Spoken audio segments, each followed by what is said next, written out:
Okay, so welcome everyone to my podcast of spirituality and well-being conversations. Today I have a guest, Kate Miles Hello of the there. Mind Body Reset. Now, Kate Miles of the Mind Body Reset has been working as an osteopath for over 25 years. During this time, she has seen recovery limited in some patients due to stresses and anxieties past and present. So she decided to add energy healing and talking therapies to her armoury, which boosted results. However, she also had a health crisis of her own some years ago, which led to a huge flare up of eczema she'd had from birth, along with pain, exhaustion, headaches, and digestive challenges. So she went looking for a solution, the results of which changed her life, and so she had to learn it for herself so that she could share the benefit with others. So this is a very interesting introduction, and there's a lot that Kate has to share with us today of what it is that she does. So welcome, Kate.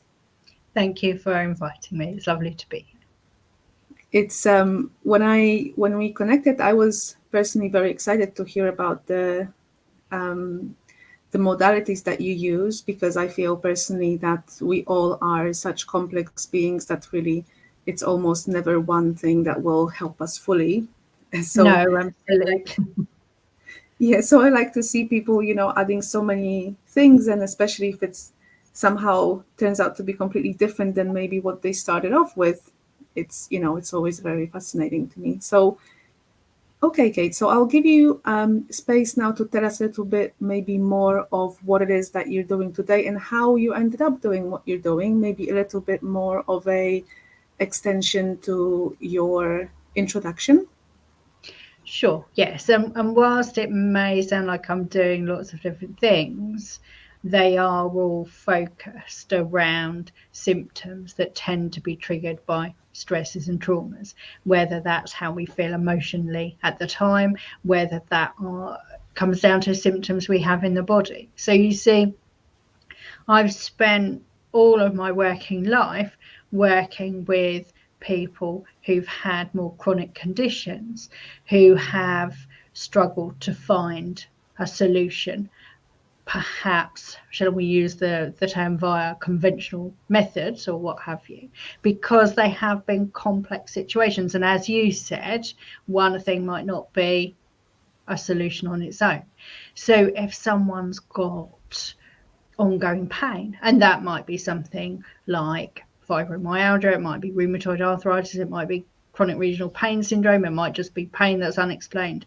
That, as an osteopath, whilst we're taught that we can tackle it, I just could see that I could tone it down a bit, I could help someone, I could teach them to live a healthier life. But ultimately, we were just holding back the tide, really. We weren't solving it, we were helping make things a little bit easier. And I wanted to change things further than that.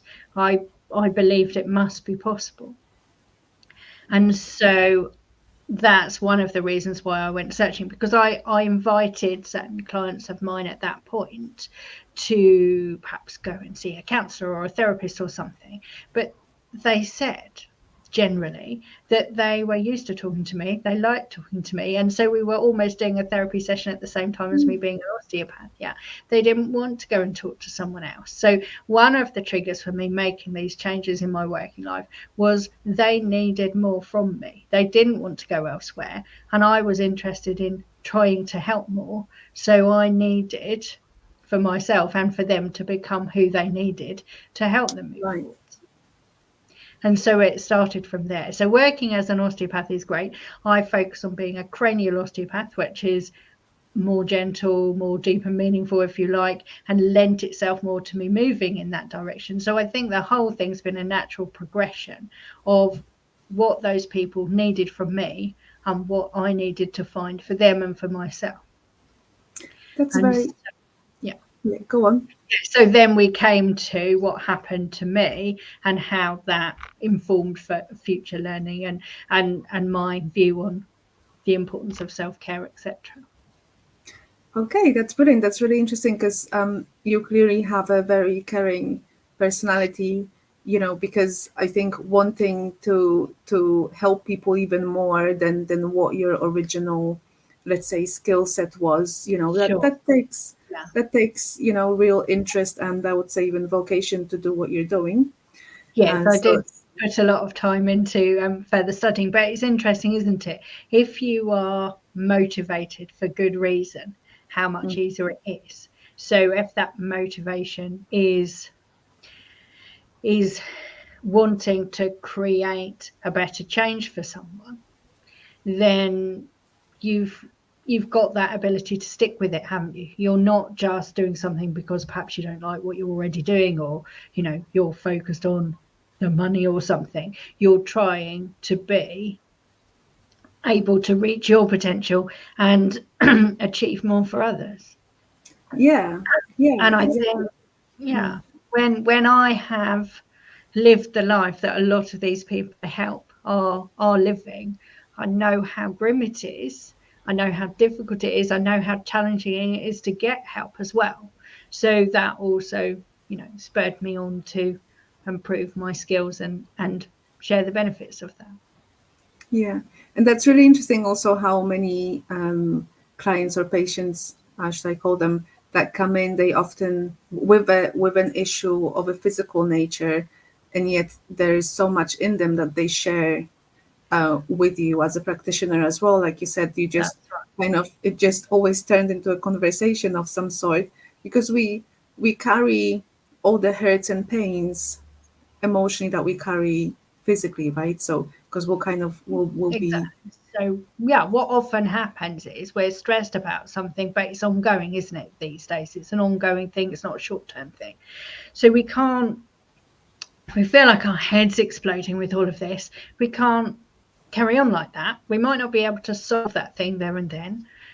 If you've got fear of being made redundant, or you might get thrown out your house, or this might happen, or whatever, it's not a quick, straightforward thing. So you can't hold it all just in your mind.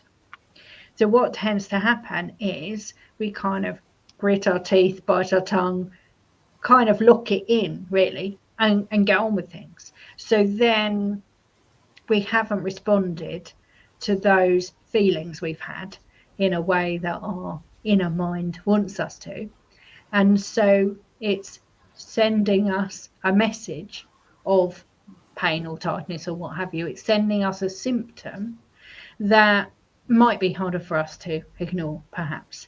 But the thing is, by that point, it's not sending us a WhatsApp, or, it's yeah, not sending us a message, a direct message saying, you're stressed, you've ignored the message I've sent you, so now I'm going to make your knees hurt. And if you don't do something about that, I'm going to make it worse. We just have this knee pain, or we have neck pain, or whatever it is. And so we think it's a bodily thing, a mechanical thing. And we try and deal with that. But if we can't deal with that because it's got another trigger that isn't being addressed, then we might be taking painkillers or something to suppress it, mightn't we? And whilst there's a time and a place for that, if that's all we're doing, then the chances are we'll get something else. And this is how we kind of creep up from feeling just a bit under par to having perhaps an unpleasant diagnosis over a period of time, because we haven't understood that message that our mind is sending us. And it's not our fault we haven't understood that. We go to the doctors about something, but they're not saying, oh, your mind's unhappy, no, let's deal with that. They're saying, oh, okay, all right, you've got knee pain, take these tablets. So the education isn't there to think of where it might be coming from, other than that potential obvious. And so when it's not being resolved by the obvious approach, we need to dig a little deeper and work out what's underlying that. And that's really what ended up happening for me. And I was trying to get that conventional help, if you like, to some extent, especially when my skin really, really flared up nastily.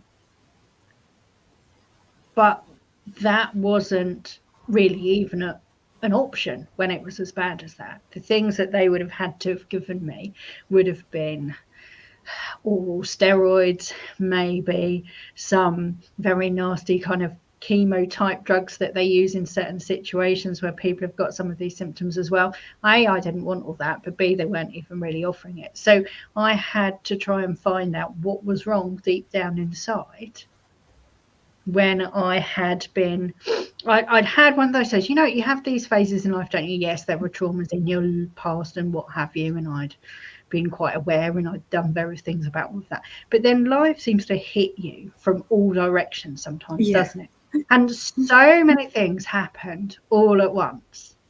And it was just astonishing just how much was wrong or going wrong or not right or whatever it was.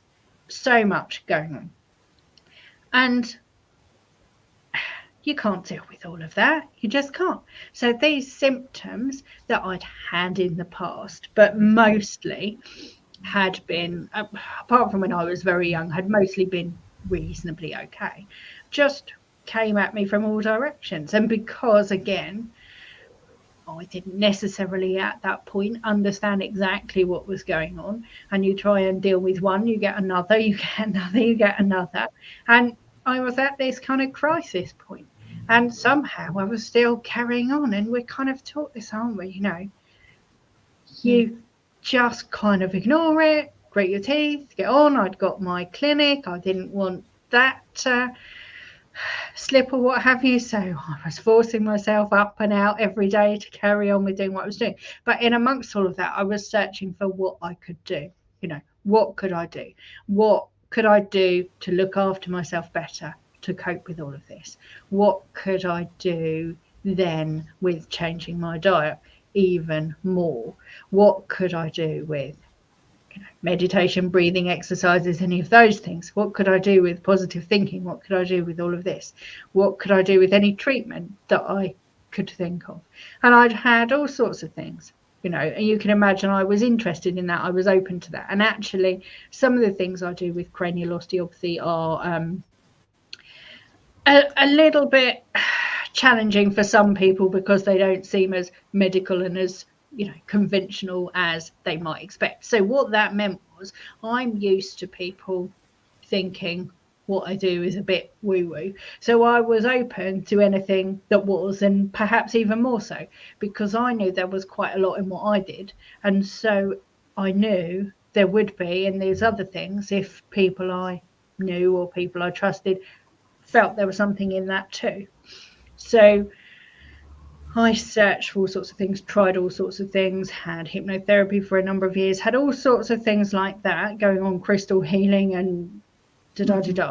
Tried all of these things. All of them helped a bit. They all helped a bit. But none of them really sort of broke through that intolerable phase that I was in where, my health was sinking from all directions. And I just somehow came across this thing. It wasn't called Sanomentology then. And it was pretty new. And it was one of those things, you're drawn to something yet repelled by it all at the same time. Yeah, you really are keen on it. You're really fascinated by it, but you're terrified that you might try it and it might not work. And you don't know that's why you're repelled by it, but that's the kind of thing that's happening. And it's so hard to open your heart up and open your faith to something when you've tried lots of things and you haven't quite cracked it.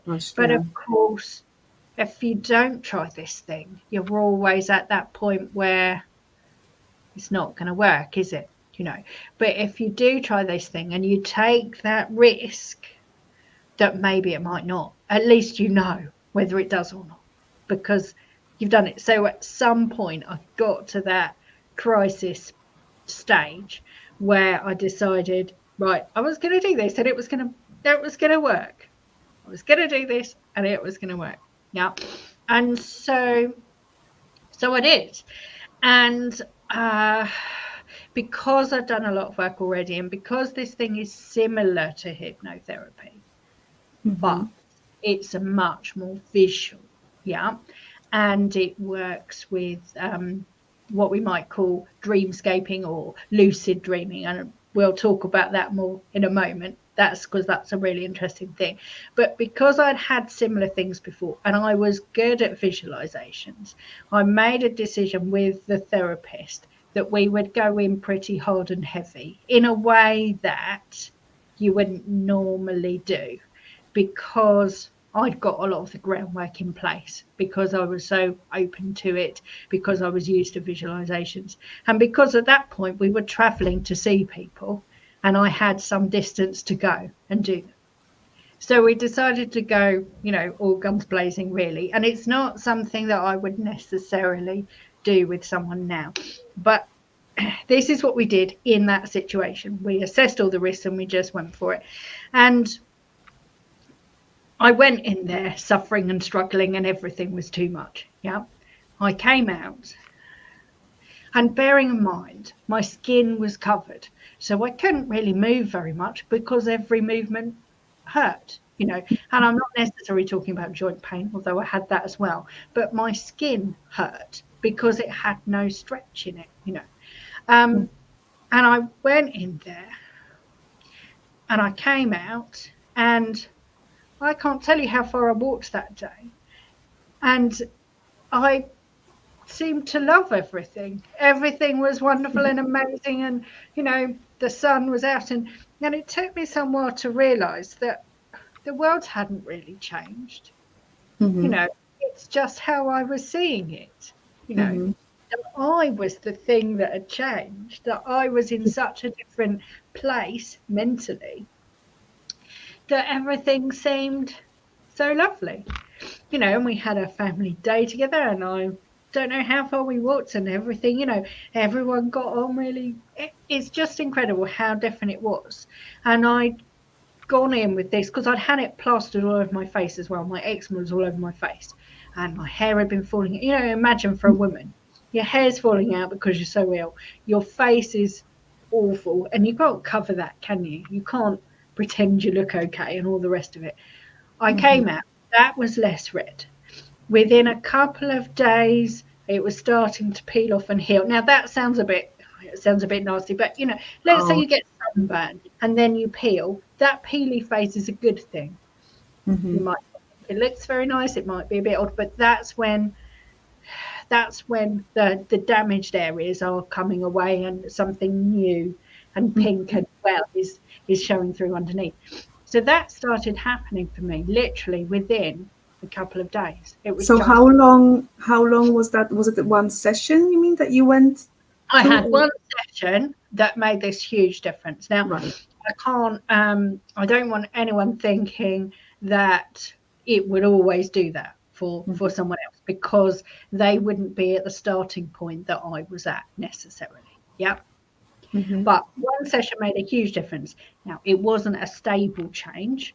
I needed, it didn't take that long for some stressful thing that happened to kind of start playing havoc with it. But I'd seen this potential that I hadn't seen with other things.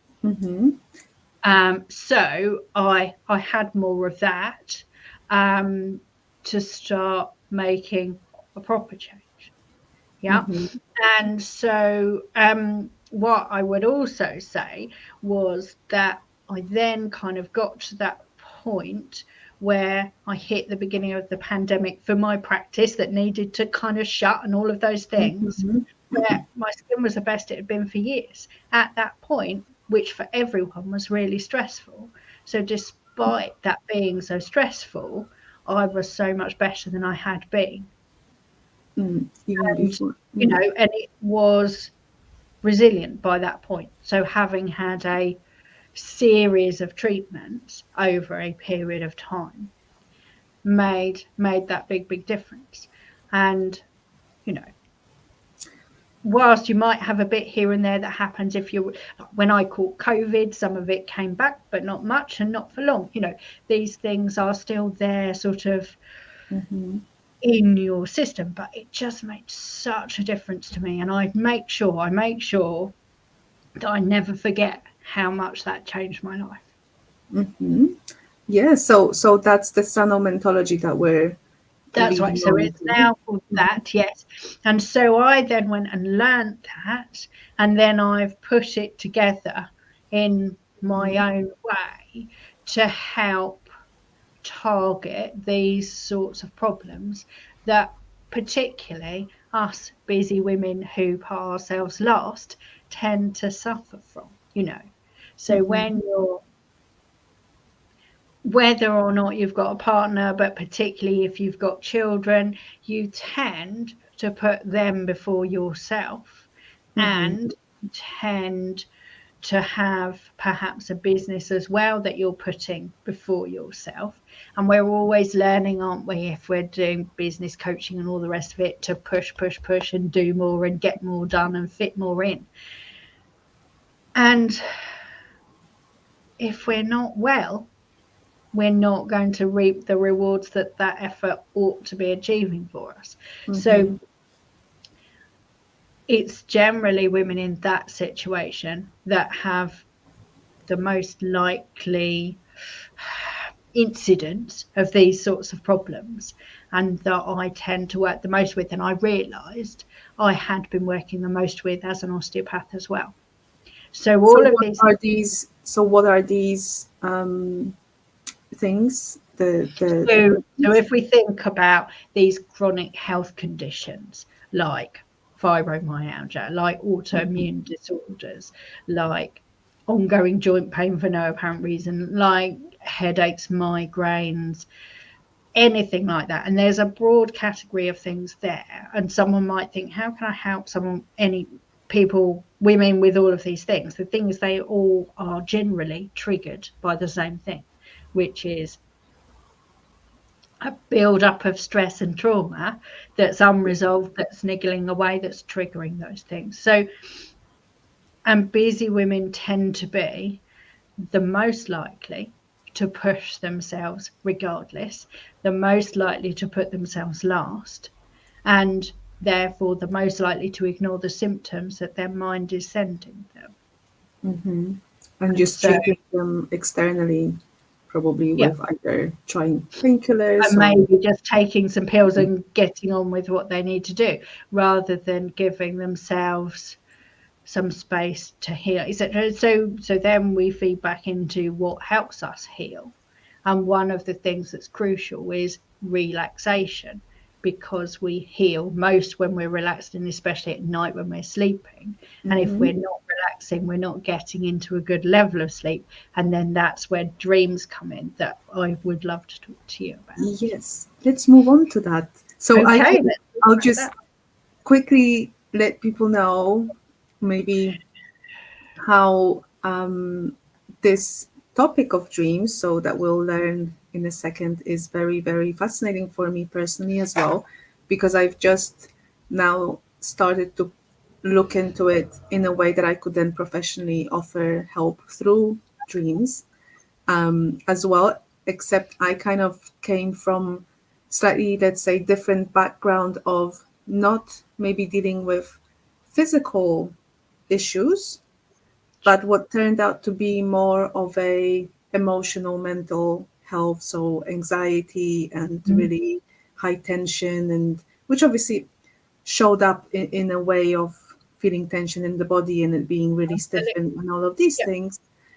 But yeah, I've always been a very, very deep dreamer. I have very vivid dreams. I always have.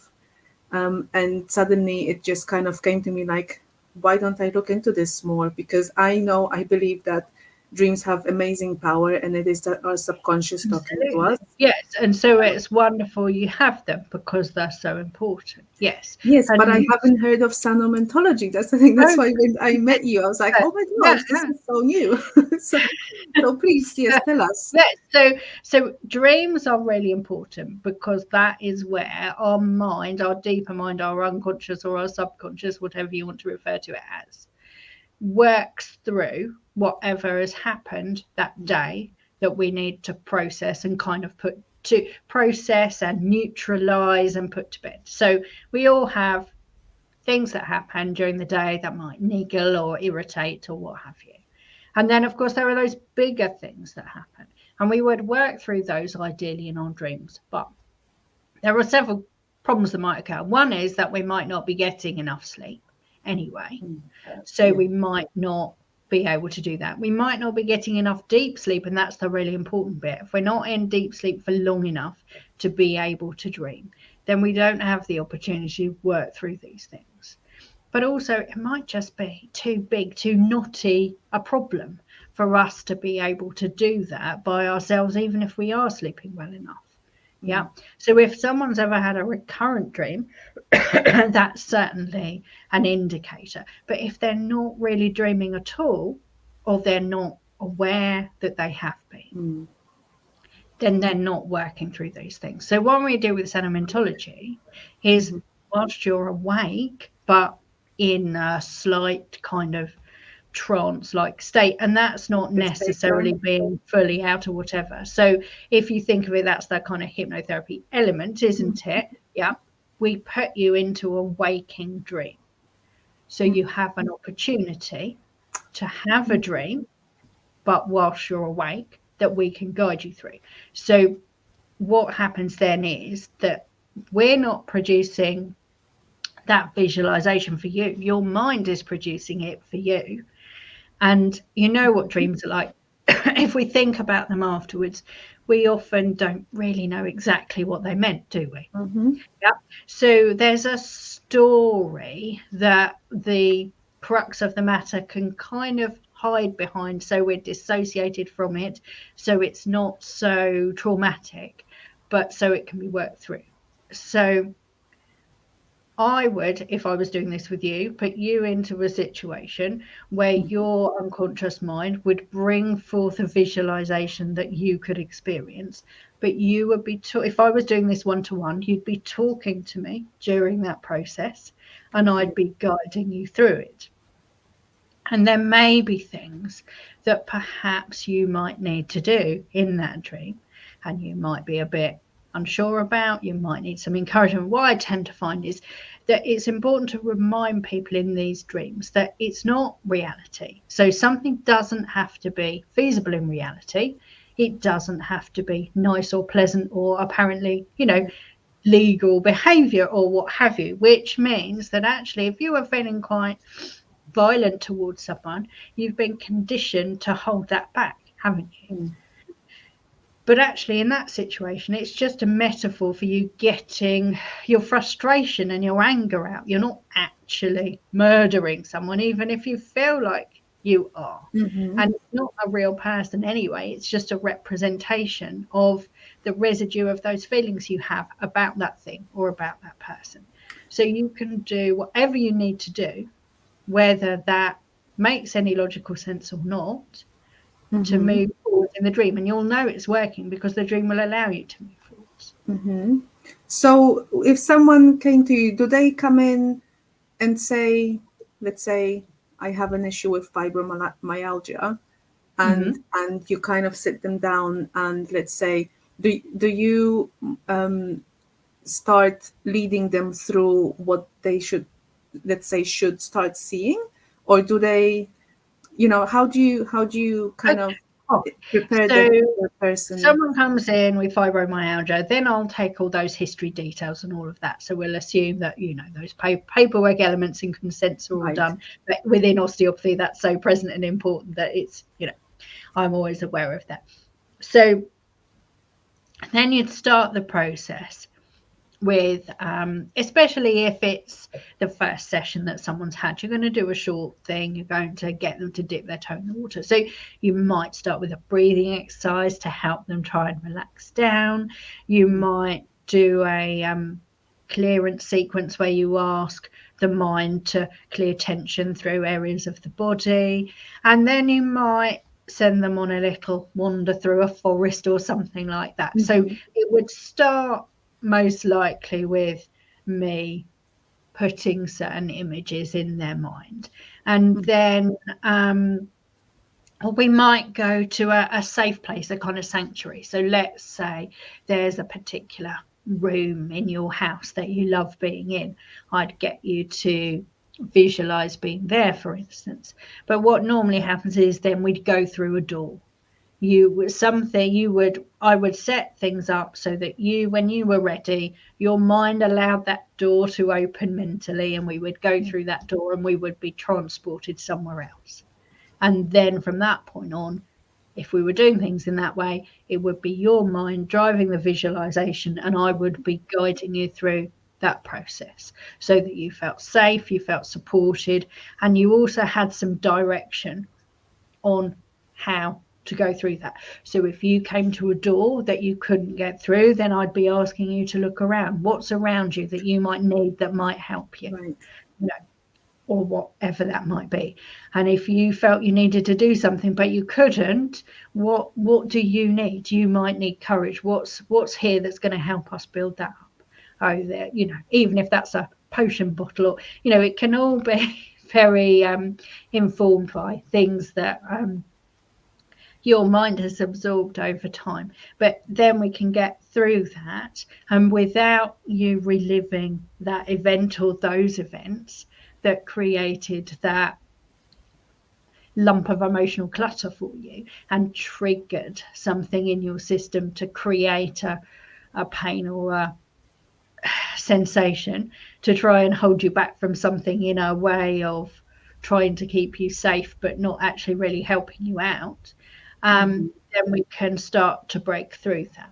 And depending on how big that thing is, we might need to do that process a number of times. But there are also other elements we can do where I might set up more of the visualization, but it gives you opportunities to let go. And with these things, you often need multiple opportunities because you don't always do everything you could the first time round. So what kind of things would you say could come up through work like this? Because so we're working with a waking dream, so our subconscious is creating the visualization. It's interpreting things for you in a way that's dreamlike, and it's different. It's not necessarily, it is not reality based, so it could look odd, I would imagine, or you have all different kinds of visions. And then how does that did you find that maybe this sort of exercise would then lead people to maybe finding out what the origin in the real life was of their issue, or not is it just working?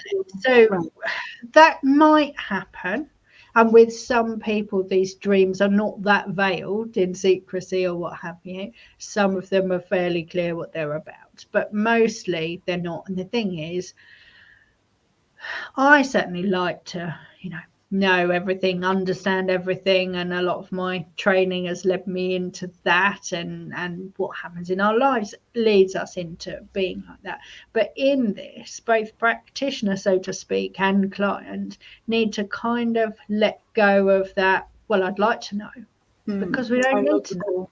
Yeah, it's more a question of letting go of whatever that thing is, rather than knowing what that thing is, because actually knowing what that thing is might not be that helpful. Yes, so it's more just processing it. Is it because, do you reckon, is it because it's processing whatever it is a little bit more consciously because we're not fully asleep, that helps us, our mind release? It's not really processing it consciously, it's processing it unconsciously. Yeah, right, okay. Because if we're processing it consciously, what we think should be happening kind of gets in the way a little bit.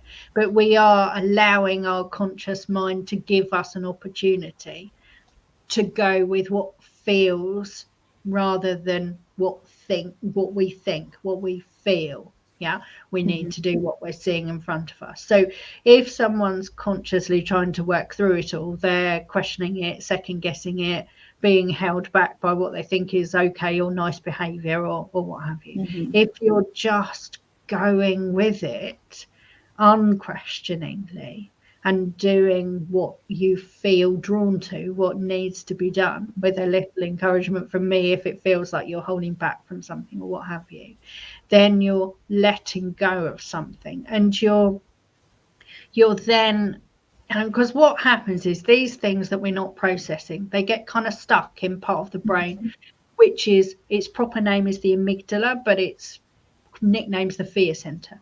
And this fear center can actually get bigger the more anxieties, the more unprocessed memories we're holding on to. And the bigger it gets, the easier it is for it to get triggered. So what we're trying to do is work through that backlog of stuff that consciously we think we've dealt with and got rid of, but in actuality, our unconscious mind hasn't finished processing. So it's going round and round and round. Yeah. And so it would be hard for us to know what all those things are, because some of them will be tiny things. Some of them will be big things that perhaps we don't remember, and there might not be any benefit in us remembering. But we've got to process them and put them into neutral or positive memory banks to be able to move on from them properly. So if we can go through that and start letting go of those things at that real deep level, rather than just thinking we have or wanting to, but really actually having let go on all levels, then we can start clearing those things, and that can make such a big difference. Right. So when you come out of a session, do you, I guess when I was saying consciously, I was thinking, are you aware on some level, you finish and then you remember what happened? So you may, understand. So you may remember what's happened. You may remember bits of what's happened. You may not. The talking phases, most likely, you'll remember. But if someone's struggling to do it in that way, we might do it differently, and we might just give them a period of silence in which their mind will do things that need to be done. Yeah. Or there may be other elements within what we're doing where we're going even deeper, or where they're given these areas of silence, or where it's more guided by me. And they might be very unaware of some of that. So it can be a bit hazy, or it can be unclear, but it will probably be a collection of those things. Some bits they'll remember strongly, some bits they won't necessarily remember, but it's what they did during those phases, what they let go of during those phases, that's important, not their memory of it happening. And so they don't need to be consciously hearing everything that's going on. Right. Yeah. Right, got you. So that's a help. Yeah. Okay. I was wondering if you had any client stories that maybe are your, I don't know, that just you remembered the most, or that you'd like to share. That would Sure. That's nice, isn't it? That helps. yeah. And obviously I've worked with quite a number of people. And if I start with someone who's not necessarily the client that I would normally work with, but I'll start by talking about a teenage lad that I worked with for some while, who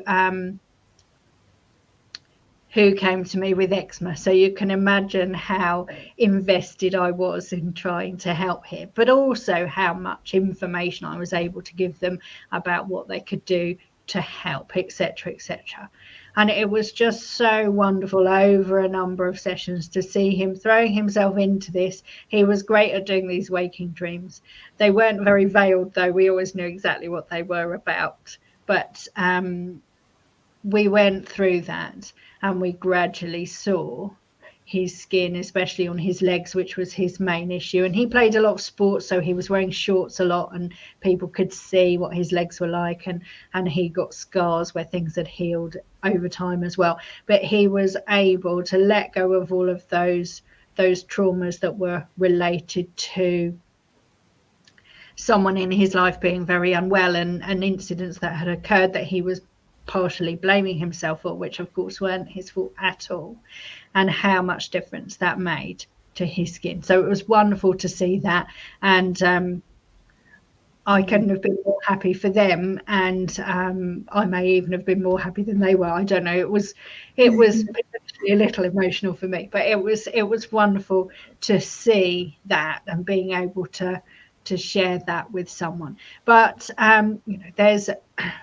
a number of people that I've worked with over time, of course, and I can think of a lady diagnosed with ADHD later in life who was really struggling to focus and to make changes in her business, and how much difference it made for her and how much better she coped with situations that were out of her control, etc., etc., as a consequence of doing that. People who've had a lot of trauma from relationships, but also from childhood and teenage years, who have really come back from that and blossomed, and those things have always happened to them, but it's changed the impact that is having, the hobbling effect that it's having on their life. And people who are held back by fear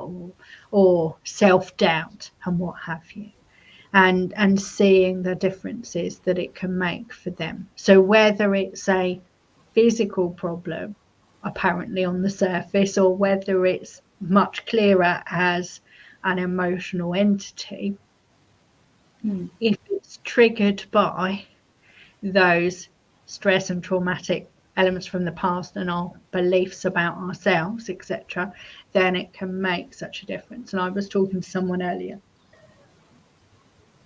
who was feeling held back in so this wasn't even really health related, more feeling held back in life, in her success, in what she wanted to achieve in her life, by self-doubt, etc. And we were talking about things that maybe might have happened in childhood, where someone said something that made her foster a negative belief about herself. You'll never amount to anything, and all that kind of stuff that happens.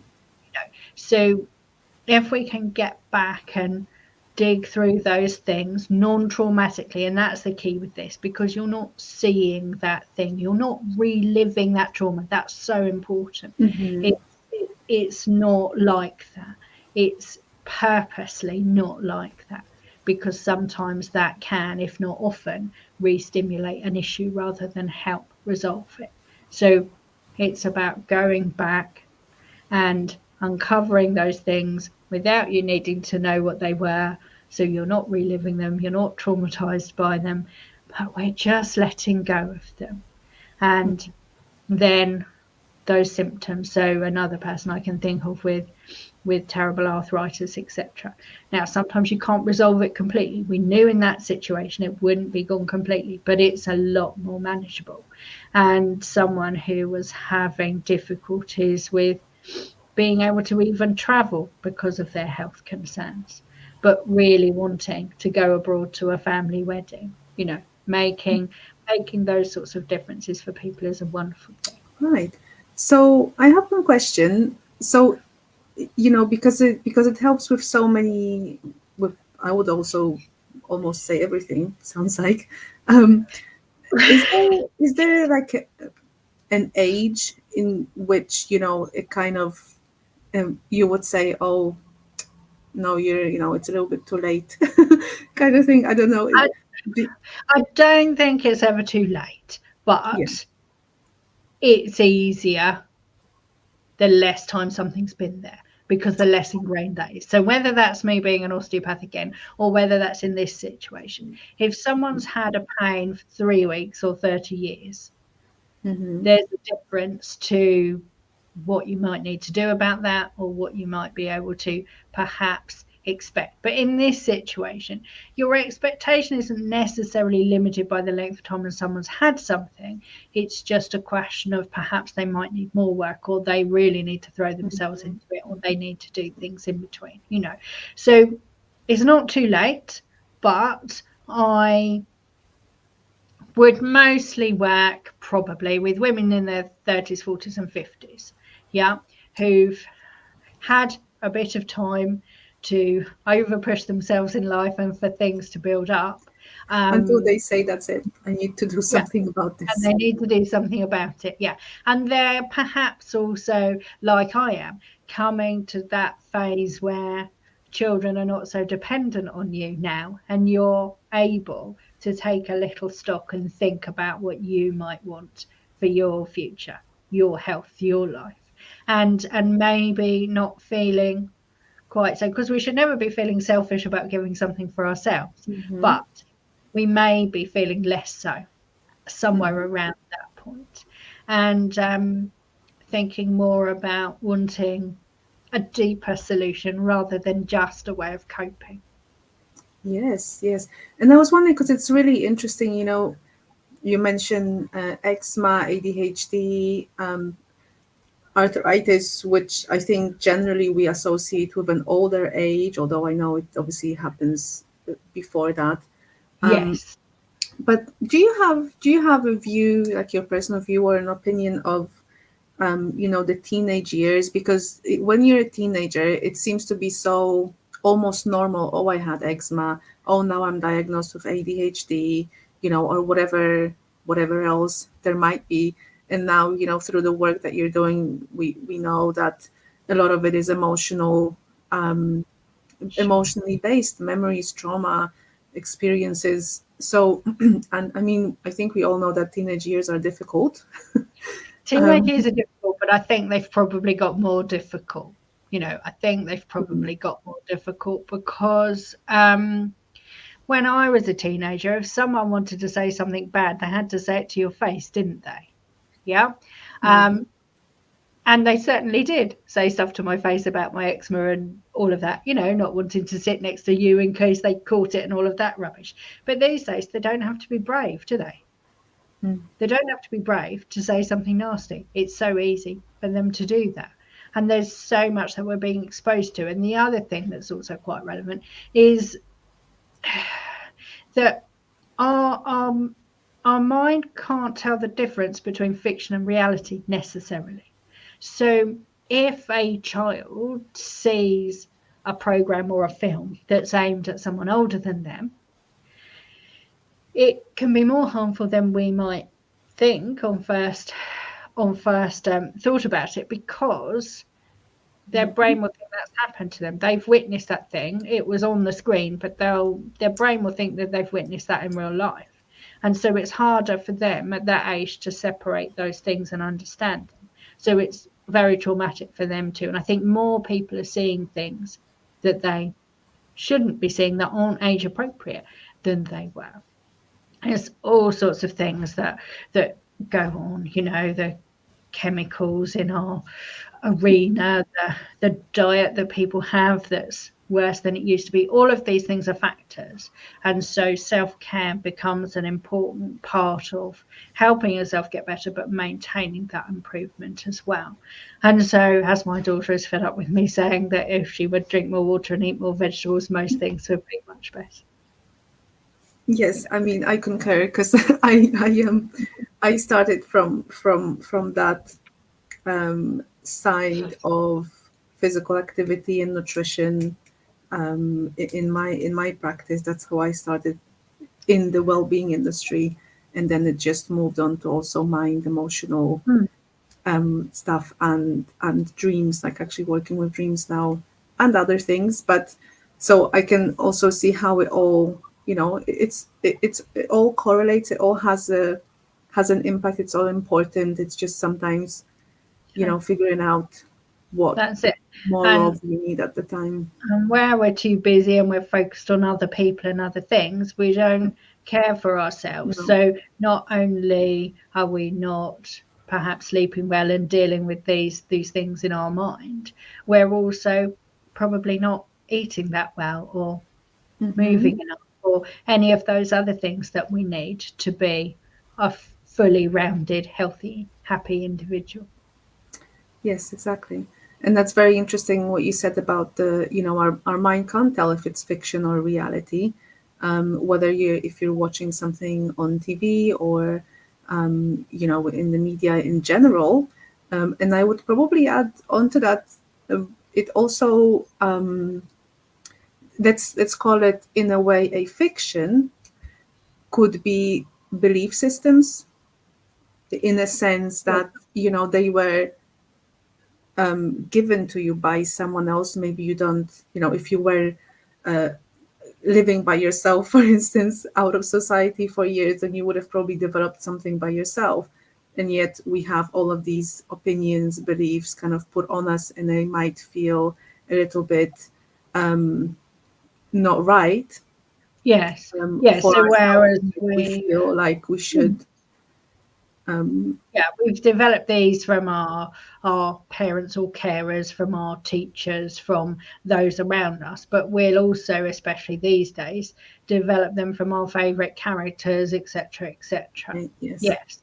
Yes. Yeah, so Definitely. interesting. Yeah, you can't escape TV and movies, and it's like, what do you do? Right? No, and it's so hard, isn't it? Because if you try and keep your child away from all of that, then you're isolating them from their contemporaries anyway. So that's Mm. also not good. How do you strike that balance between letting them do what their friends are doing so they don't feel kind of out of it, but still having a healthy life? Yeah, That is I difficult. I would say, now that we know what you do, one of the ways of doing that is whenever you notice something happening, starting with your child, obviously when you're a grown up, then same thing, but starting to happen, then it's always important to address if it's emotional and mental in Absolutely. origin, right? That's right. Yeah, Yes. instead of just treating the symptoms. Um, yeah. So do you offer your services online currently? Yes, so that's what the Mind Body Reset is all about. There are a few people from my group who are local to where my practice is that might come in and see me as well, but ultimately it's about working online, and then we don't have to worry about where either of us are. As long as you can get around the time zone, you can work together, can't you? And that's a wonderful thing, and I'm sure that is a good element that's come out of COVID for many of us, isn't it? It's become acceptable for therapy and all sorts Yeah. of other things to happen online rather than it being only face to face. So it's a lovely thing. So the Mind Body Reset is online. I've got my free Facebook community. That's a good starting point for anyone. And there's plenty of things that are happening in there on a regular basis to help you learn more about how you can foster self care to improve your health. And there are the guides in there with more in-depth information about techniques that I might talk to someone about, etc. The benefits of breathing exercises. Breathing is an amazing thing because that taps into the amygdala, and it's a way of taking control of something that's an automatic function. It's a really good way of getting started. And I can teach people to visualize better so they can get more out of Sanomentology, for Mhm. instance, or more out of self-help techniques that they're using. And then I have a membership group that is predominantly for people who've done the program, but also if someone's interested in it but they're not quite sure, it's something they can go into for a few months or however long to see what's on offer and get more of a feel for that. There are audios and such like that people can use to back up what's happening if they're having live work, but equally, again, that's another way to dip your toe in the water and have a try and see whether you like it. But the ultimate solution that I'm offering to resolve or at least significantly reduce symptoms for people is the My Body Reset Health Program. Right. And so you can do, in its full form, that's a 12-week or a 12 module process that can be done one to one, which is a wonderful thing to do, or with small groups of women together. So it feels like a safe, intimate space. And there are ways of making sure that their information that they want to share with me is private when they want it to be private. So there are journals that I give, they can record information in that so I can see that, no one else can see that, but equally if they want to share they can. And I prefer it being just women together for that situation, whereas many women who've been through trauma won't want to talk about that in other situations, so that works well. So you can do the full program, you can do half the program, or you can do a 3 module block at a time and just see how you get on and add another block on when you feel that you want to. So I try and make it flexible for people, but it's also all working towards the same goal. Okay, and so could you tell us how people can find you, if there's a website, or you mentioned a little bit about Facebook? Is there any Yes, other channels? absolutely. Sure. So I can send you some links to make that easy for people. There Mm-hmm. is there is a website which includes my e-shop where you can get the audios, etc., etc. The main place I'm going to be for people is the Mind Body Reset group on Facebook, but I do have a Mind Body Reset page on Facebook and Instagram. I do have a LinkedIn page, and you can access some of the videos that I do, or some of the trainings that I do, or whatever we want to call them, sharing my insights, etc. These things are accessible there. If you find my private profile, then you can find a link to join the group, but I will give you all the links that you can share. Yes, So please. So yeah, all the links will be in the description of this episode, by the way. If yeah, anyone's interested, I will put them on. Yeah. great, thank you. So it's the Mind Body Reset group. That's the main starting point. Okay, perfect. So yeah, I think we've covered a lot, and I really enjoyed it. And if there's anything else that you'd like to say before we go, then feel Well, free. if someone would like to have a chat about anything, then they can send me a direct message. I do also offer for people in my group a free, what I call a health boost audit. That's something I did one of those earlier today. So we'd have a little chat about how that person's doing. I'd give them 3 bits of free advice on how they might be able to help themselves, but I can also then talk to them a bit more about things they could do moving forwards from that if they wanted to, and then if they'd like to talk more about the program, they can. So if anyone wants to have a free health audit, then if they join the group, they'll get the info on how to go about that, especially if they sign up to my email list. And if they want to have a chat with me about how the Mind Body Reset might be able to help them, then I'm more than happy to do that. Okay, that's perfect. So thank you very much, Kate, for your time. Thank you ever Um, so much for inviting it's me. been lovely to speak to you. Okay, Thank you, and to bye. you. Bye bye.